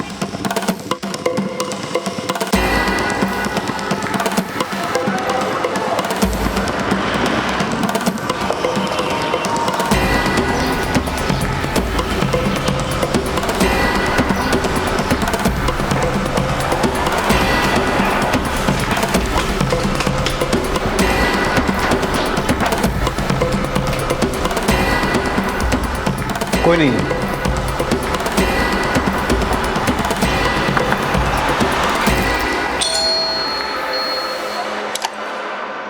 यस आपका पड़ोसी अमृत कहाँ है? सर मुझे तो नहीं पता अमृत किधर है, एक बार आप नीचे गार्ड से कंफर्म कर लीजिए। साहब अमृत साहब कल शाम को ही निकल गए थे। कुछ बताया था कहाँ जा रहे हैं? नहीं साहब कुछ तो बताया तो नहीं। घर पे लॉक लगा है और गाड़ी कंपाउंड में ही खड़ी है, ध्यान रखना। मैं शहर के बाहर जा रहा हूँ, कुछ दिन बाद आऊँगा। जी सर। हैरानी की बात तो यह थी साहब कि बिना सामान के ही वो शहर के बाहर जा रहे थे।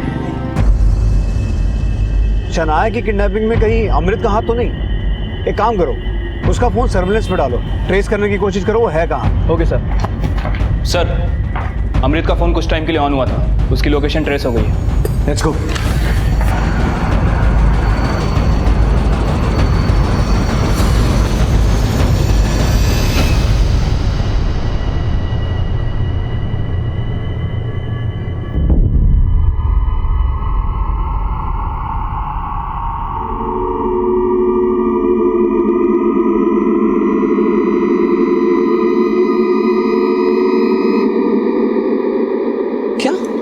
शनाया किडनैप हो गई? कब हुआ सर ये? कल शाम को, जब तुम्हारी एक्स वाइफ तुमसे मिलने आ रही थी। सिमी मुझसे मिलने आ रही थी? तुम्हें नहीं पता, वो तुमसे एलिमनी के लिए मिलने आ रही थी। एलिमनी? सर एलिमनी तो मैं बहुत पहले दे चुका हूँ। अगर मुझे पता होता कि सिमी शनाया के साथ आ रही है तो मैं कहीं भी होता अपने घर जरूर पहुँच जाता। सर मैं तो वैसे भी बहाने ढूंढता फिरता हूँ अपनी बच्ची से मिलने के लिए। अगर अपनी बेटी को इतना मिस करते हो तो सिमी से डिवोर्स लेने की वजह? मैं उसे डिवोर्स देना नहीं चाहता था, बल्कि वो खुद मेरे साथ रहना नहीं चाहती थी। उसने ही मुझे शनाया से दूर रखा। इसलिए तुमने उसे शनाया से दूर कर दिया? आप कहना क्या चाहते हैं? मैंने शनाया को किडनैप किया?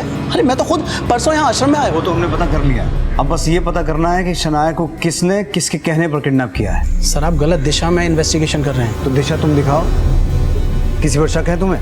मैं तो सिर्फ इतना कहना चाहता हूँ कि न सिमी अच्छी माँ है और न अच्छी इंसान। लेकिन एक माँ अपनी ही बेटी को किडनैप क्यों करवाएगी? मैंने ऐसा कब कहा सर?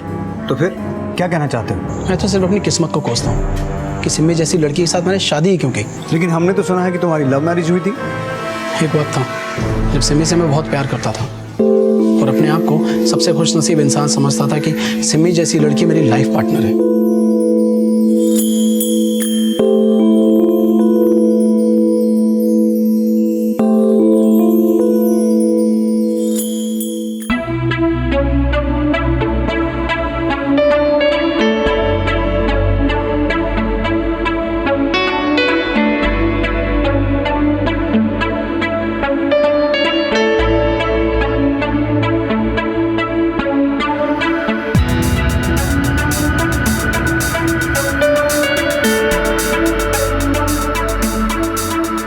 जिंदगी के वो पल सिर्फ छलावे के अलावा और कुछ भी नहीं थे। जैसे मैं प्यार समझ रहा था वो धीरे धीरे बोझ लगने लगा।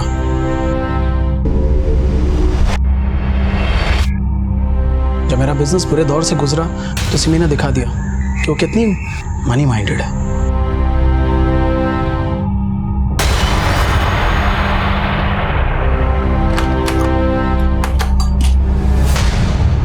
कौन था ये?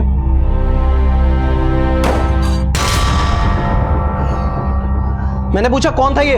मेरा दोस्त था अमृत। सिमी तुम इस हद तक गिर जाओगे मैंने नहीं सोचा था। तुम सिर्फ मेरी बीवी नहीं शनाया की माँ भी हो। और तुम जैसे कुछ मर्दों को ये लगता है कि औरत एक बार माँ बन जाए उसकी पर्सनल लाइफ ही खत्म हो जाती, नहीं? लेकिन जो लाइफ तुम जी रही हो ना उससे मेरी और शनाया की बर्बादी है। तुम और कितना बर्बाद हो गया अमृत? सिमी तुमने आज प्रूव कर दिया कि तुम किस हद तक गिर गई। तो फिर मुझे छोड़ क्यों नहीं देते? मुझसे डिवोर्स लेकर वो सोचती कि उसने अपनी जिंदगी संवार ली। उसने ऐसा करके ना कि मुझे हर्ट किया, साथ साथ शनाया की जिंदगी भी खराब की। आज जितनी भी प्रॉब्लम है सिर्फ सिमी की वजह से। चौहान सर, सिमी और अमृत की एलिमनी का चैप्टर क्रॉस वेरीफाई करो। अगर अमृत सच बोल रहा है तो सिमी ने हमसे ये क्यों कहा कि वो अमृत से एलिमनी के सिलसिले में मिलने जा रही थी, वो भी उसे बिना फोन किए? क्या लगता है सर, क्या सिमी का कैरेक्टर वैसा ही है जैसी तस्वीर अमृत हमें दिखा रहा है? सिमी का शनाया को बीच रास्ते में छोड़कर शॉपिंग करने चले जाना और सिमी की माँ का बार बार सिमी को ही शनाया के लापता होने के लिए कोसना, उससे तो यही लगता है कि वो एक लापरवाह माँ है। अब हो सकता है खराब बीवी भी रही हो, लेकिन सवाल ये उठता है चौहान कि एक माँ अपनी बेटी को किडनैप क्यों करवाएगी और किस मकसद से? शनाया के लापता होने के बाद शनाया की माँ सिमी की जो शख्सियत उभर कर सामने आई वो एक माँ की छवि पर कई सवाल खड़े कर रही थी। एक लापरवाह माँ रिश्तों के लिहाज से तो दोषी नजर आ रही थी, लेकिन कानूनी मापदंड से उसे अपराधी मान लेने का कोई सबूत पुलिस के हाथ नहीं लगा था। सिक्के के हमेशा दो पहलू होते हैं और सिमी की शख्सियत का दूसरा पहलू जानने से पहले ही इस केस में एक नया पहलू सामने आया।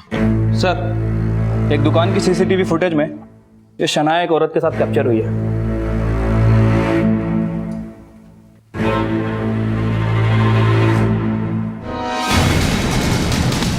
पता करो ये औरत कौन है।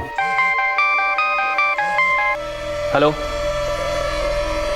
ओके सर, शनाया मोती नगर से मिल गई है। मोती नगर बीट चौकी पे ही है वो भी। उसे फौरन यहाँ लेके आओ।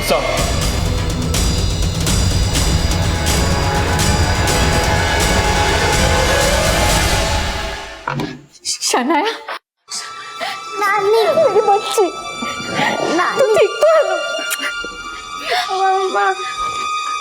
आपका ये एहसान मैं जिंदगी भर नहीं भूलूंगी। आपने मेरे नवासी को सही सलामत ढूंढ दिया।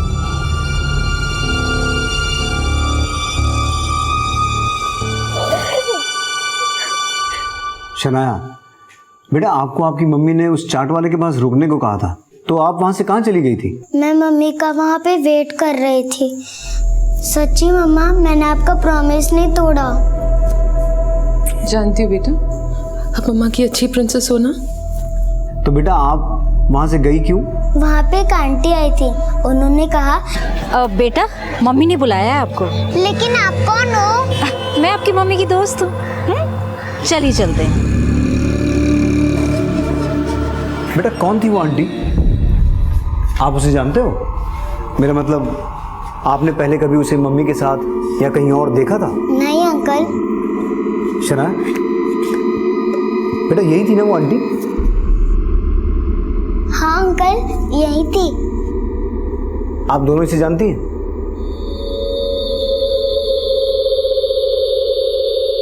बेटा ये आंटी आपको कहाँ लेके गई? ये मुझे कार में बैठा कर लेकर जा रही थी। मम्मी, वो आंटी बहुत बुरी थी। बेटा, अब मम्मा आपको कभी अकेले नहीं छोड़ेगी, पक्का प्रॉमिस। सर, क्या अब मैं शनाया को घर लेके जा सकती हूँ? जरूर, बस एक बार इसका मेडिकल एग्जामिनेशन हो जाए उसके बाद। चौहान, हमें किसी भी हालत में इस गिरोह का पर्दाफाश करना होगा। शनाया ने तो खुद को बहादुरी से उनके चंगुल से बचा लिया, लेकिन और ना जाने कितने बच्चों के साथ वो ये जुल्म कर रहे होंगे। तुम एक काम करो, मोती नगर और आसपास के इलाकों में सर्च ऑपरेशन शुरू करो। अपने खबरियों को भी अलर्ट करो। पता करो शनाया को किडनैप करने वाली औरत है कौन। जी सर। शनाया बेटा और थोड़ा सा खा ले। नहीं नानी मेरा पेट भर गया। अच्छा जूस तो पी ले शनाया। शनाया मम्मा शनाया शनाया छोड़, मुझे बाल खराब हो जाएंगे। वहां पुलिस स्टेशन में तो बड़ी ममता दिखा रही थी, अब इसके चिपकने से भी प्रॉब्लम हो रही है। तो क्या करूं मम्मी, इसको हमेशा अपने साथ चिपका के रखूं क्या? इतनी बड़ी मुसीबत से निकल कर आई है ये, इसके साथ टाइम स्पेंड करने के बजाय तू पार्टी करने जाएगी तो बोलूंगी नहीं। मम्मी शनाया की फिक्र में मेरा दिमाग खराब हो गया था, थोड़ा सा अपना माइंड फ्रेश करने के लिए बाहर भी नहीं जा सकती हूँ क्या अब मैं? मम्मी मुझे भी आपके साथ जाना है पार्टी में, हम मिलकर खूब डांस करेंगे। नहीं बेटा, आप पार्टी में तो नहीं जा सकते, हम एक काम करते हैं, हम यहीं पर डांस कर लेते हैं।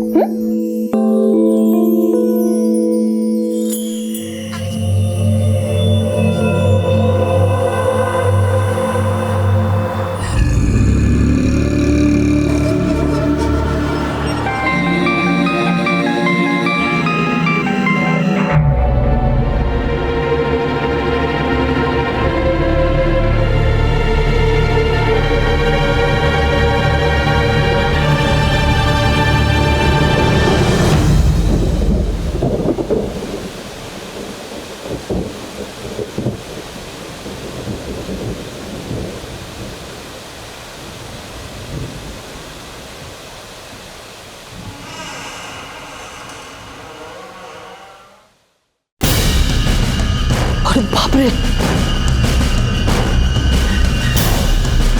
Hello hello police station.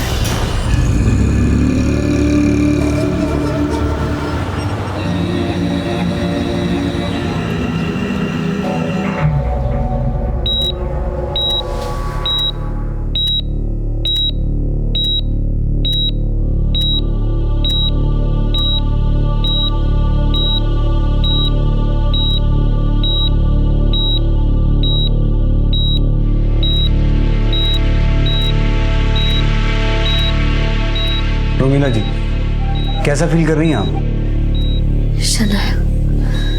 Shanaya कहाँ है? शनाया और सिमी घर पे नहीं थे, सिमी का फोन भी नहीं लग रहा। मेरी शनाया को बचाइए सर। पहले आप हमें ये बताइए कि हुआ क्या था, क्योंकि हम जब आपके घर पहुंचे तो आप बेहोशी की हालत में थी, आपके ऊपर एक कुर्सी गिरी हुई थी और आपके अलावा वहां कोई भी नहीं था।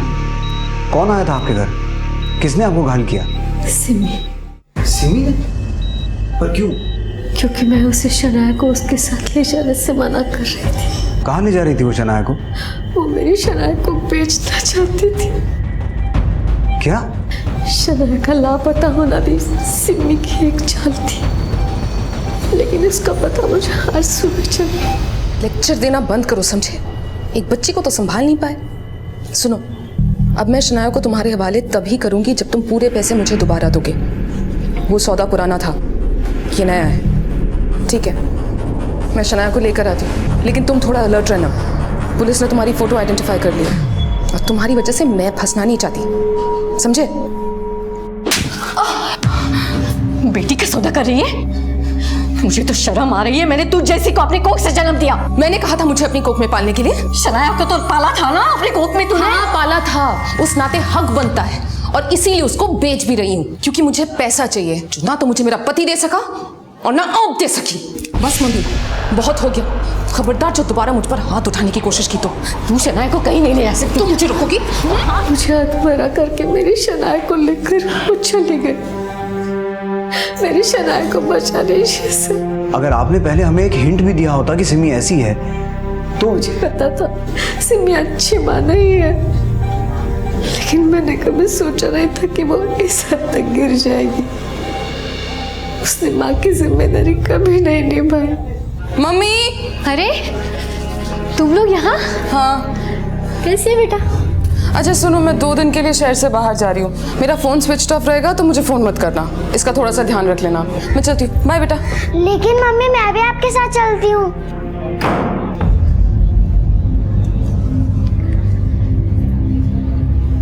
खाना खाया? उसे ना तो शनाया की भूख की फिक्र थी और ना ही शनाया की कोई कदर थी। मेरी शनाया को बचा, पता नहीं उसने किन दरिंदों को मेरी शनाया को बेच दिया होगा। सिमी ने शनाया को उसी औरत को बेचा है जो शनाया के साथ सीसीटीवी फुटेज में दिखाई दी थी। चौहान, उस औरत की तलाश तेज करो, उसकी तलाश ही हमें शनाया तक पहुंचा सकती है। जी सर। शनाया को ढूंढना हमारी प्रायोरिटी है, लेकिन चौहान इस बात का पता लगाना भी जरूरी है कि सिमी इस वक्त कहाँ है। सिमी के फोन रिकॉर्ड्स, पिछले कुछ दिनों की फोन लोकेशंस, सब कुछ क्रॉस वेरीफाई करो। इस जरिए से भी हम उस औरत तक पहुंच सकते हैं।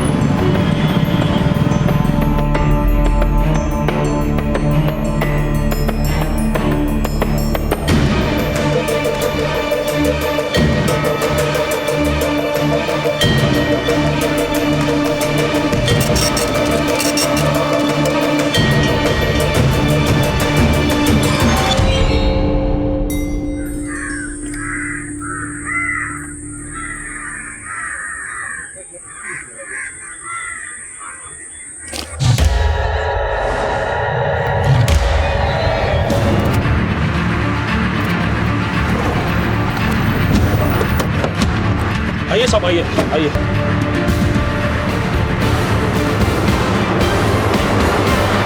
चौहान, बॉडी को पोस्टमार्टम के लिए भेजो। Okay sir. संतोष, रानी, आसपास का एरिया चेक करो। सर, रोमिला के बयान के मुताबिक सिमी शनाया को बेचने के लिए ट्रैफिकर्स के पास गई थी, तो क्या ट्रैफिकर्स ने सिमी को मारा होगा? हो सकता है चौहान, क्योंकि शनाया की खरीद के पैसे वो पहले ही उनसे ले चुकी थी और रोमिला ने हमें बताया कि वो फोन पे उनसे दोबारा पैसे मांग रही थी। मुझे लगता है इसी वजह से उन्होंने सिमी को मारा।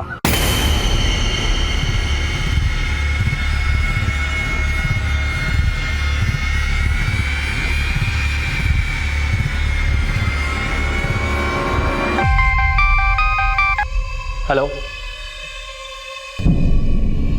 ओके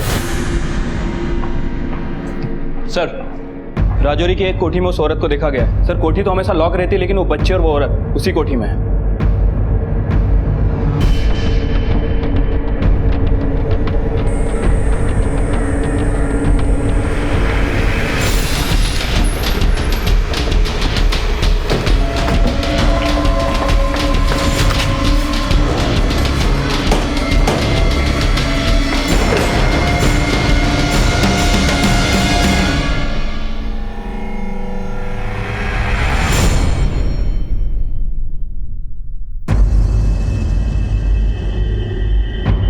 अरेस्ट करो इसे।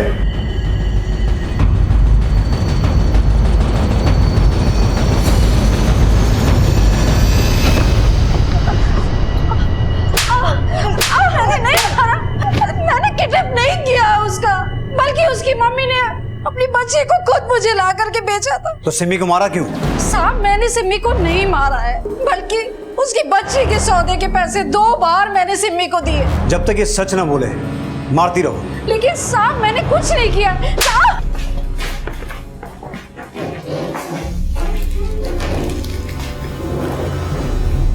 शनाया बेटा, आप उस आंटी के पास दोबारा कैसे पहुंच गए? मेरी मम्मी मुझे घुमाने के लिए लेकर गई थी और मेरी मम्मी ने कहा था। बेटा, आप इस आंटी के साथ जाओगे, ठीक है? और मैं थोड़ी देर में आके आपको पिकअप कर लूँ। लेकिन मम्मा, इन आंटी ने तो मुझे बंद कर दिया था। शनाया बेटा, ये आंटी मम्मा की बहुत अच्छी फ्रेंड बन गई है, आपका बहुत ख्याल रखिएगा। बाय बेटा। बाय मम्मा। मेरी मम्मी नहीं आई अंकल, मैं उनका कब से वेट कर रही थी। आप प्लीज मेरी मम्मा को बुला दो, मुझे उनकी बहुत याद आ रही है। प्लीज। नानी, नानी मुझे मम्मी चाहिए। नानी प्लीज मुझे मम्मी के पास जाना, मुझे उनकी बहुत याद आ रही है।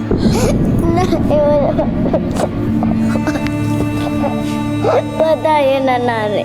रोमिला के बयान से सिमी की जो शख्सियत का पहलू उभर कर सामने आया, वो अपराध के निंदनीय से भी निंदनीय विशेषण जितना बुरा है। और अपराधियों के बुरे विशेषण के शब्द जब एक माँ से जुड़े हों तो जुबान भी माँ को बुरी संज्ञा देने से कतरा जाती है, क्योंकि माँ सिर्फ एक संवेदनशील रिश्ता ही नहीं बल्कि एक मार्मिक एहसास है और इंसान के ज़बानी सफर का पहला शब्द भी। सर, सिमी की पोस्टमार्टम रिपोर्ट। सर, उसकी मौत सर फटने की वजह से हुई है। सर, किसी भारी चीज से उसके सर पे बहुत बेरहमी से मारा गया था। लेकिन सर हैरानी की बात यह है कि उसकी बॉडी में जो मॉइस्चर पाया गया है उसे देख के लगता है कि उसकी हत्या के बाद उसे किसी कोल्ड स्टोरेज में स्टोर करके रखा है। और सर हमें उसकी बॉडी पे आइसक्रीम के ट्रेसेस भी मिले हैं। आइसक्रीम? हाँ सर।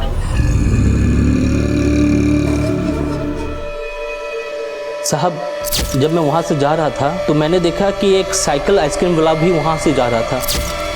हो ना हो, उस आइसक्रीम वाले का सिमी की हत्या के साथ कोई कनेक्शन है।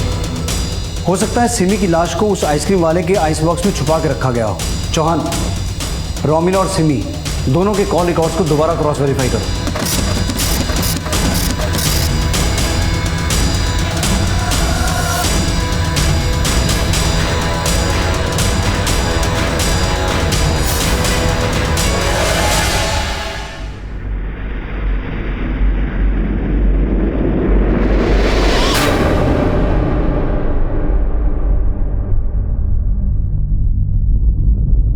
सर, उस आइसक्रीम वाले का पता चल गया है और शनाया की फैमिली के साथ उसका क्या कनेक्शन है वो भी सामने आ गया है।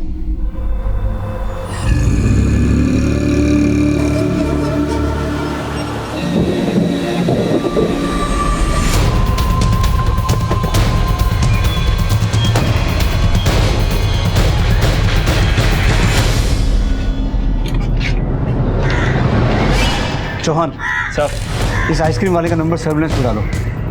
मुझे आदमी चाहिए हर कीमत पर।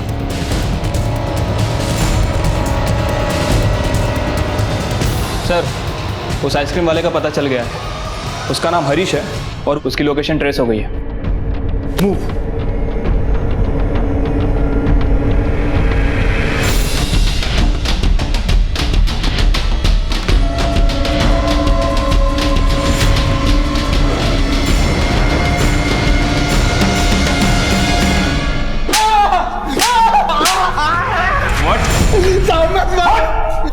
मत मारो साहब, मैंने सिमी को नहीं मारा, मैंने तो उसकी लाश को ठिकाने लगाया था साहब, मत मारो। किसके कहने पे?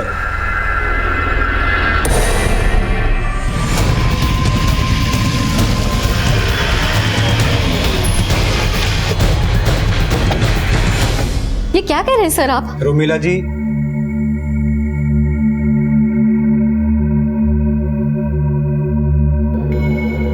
रोमिला जी, झूठ बोलने का कोई फायदा नहीं है। अब आप मान लीजिए सिमी का मर्डर आपने किया है। आपको कुछ गलतफहमी है सर।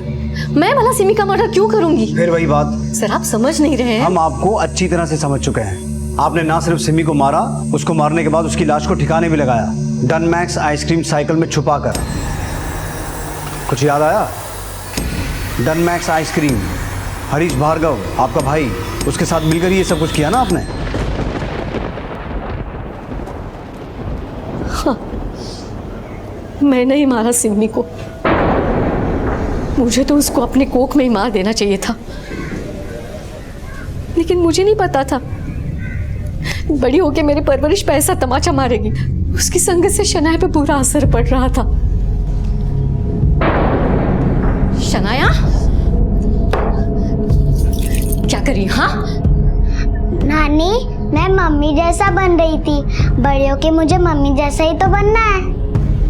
शनाया तो बच्ची थी, मासूम थी, पर सिमी ने तो सारे हदें तोड़ दी थी। एक बच्ची को तो संभाल नहीं पाए। सुनो, अब मैं शनाया को तुम्हारे हवाले तभी करूंगी जब तुम पूरे पैसे मुझे दोबारा दोगे, समझे? बेटी का सौदा कर रही है तू? शनाया को कहीं नहीं ले जा सकती। तुम मुझे रोकोगी?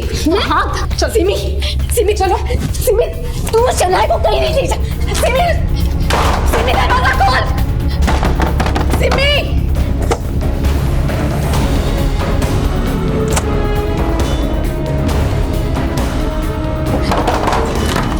सिमी, शनाया कहाँ है? सिमी, शनाया कहाँ है? कौन सा आपकी बेटी थी जो इतना चिल्ला रही हो? कहाँ है शनाया? इसके पूरे 2 लाख रुपए मिले, अब आपकी बेटी भी खुश। बता, बता शनाया कहाँ? मुझे मेरी शनाया वापस चाहिए, पता नहीं तो। शनाया के लिए? आपको तो तब तक पता भी नहीं था कि शनाया है कहाँ, फिर भी आपने ये सब किया। मुझे उम्मीद थी आप उसे ढूंढ निकालेंगे। आप नानी को कहाँ लेकर जा रहे हो? आप प्लीज नानी को छोड़ दो। नानी, नहीं नानी, प्लीज नानी मत जाओ नानी, प्लीज। बेटा कुछ दिनों के लिए मैं बाहर जा रही हूँ, जब तक मैं वापस नहीं आ जाती पापा के साथ रहना। नहीं नानी, मुझे आप सब लोगों के साथ रहना, आपके साथ, मम्मी के साथ और पापा के भी साथ। आज आपका सपना सच होता बेटा, किस्मत को मंजूर नहीं है ये। नहीं नानी मत जाइए, नानी नानी नहीं नानी।